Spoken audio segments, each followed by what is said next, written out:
But I think when it comes to the plan, it's important to recognize that that plan was presented on June the 1st, but it was already known that Sergio was set to retire at the end of this year. So that's a plan that presumably the entire management team of Fiat Chrysler have bought into, and it's now upon the new CEO to execute it. But it was always going to be a change in CEO that executed it, given Sergio's retirement plans. Yes, and there were a few names out there, some expectations perhaps it could have been the CFO to take over when Sergio Marchionne eventually did resign. Do you think this is the right choice in Mike Manley? Well, I think when you look at where the earnings growth is going to come from between now and 2022, the key brands are going to be Jeep and Ram. And Mike Manley's been CEO of Jeep since 2009. He's been in charge of Ram since 2015.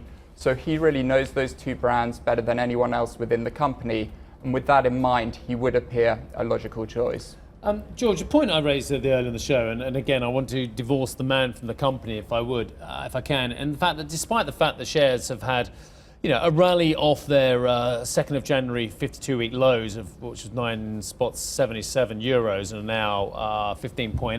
The fact is it's a very lowly rated stock in terms of some traditional metrics such as price earnings. It trades below pretty much all its peers, actually, around about 4.6 times forward as well. Why is this company so well discounted even before this tragic news? Well, I think from a valuation perspective, in the case of Fiat, investors have always been skeptical that the company can meet its lofty targets.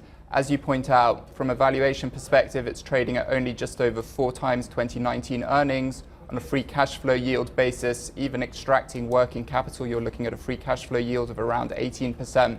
So it's definitely the cheapest OEM under our coverage. In terms of what would give investors more confidence, what we generally have had to see is we've had to see positive earnings revisions coming through in the numbers, and then investors have reacted accordingly. Hey everybody, it's Hadley Gamble from our new CNBC Middle East Bureau in Abu Dhabi. Thanks for stopping by. Now to watch more, you can try one of the videos that just popped up on your screen. And don't forget to subscribe.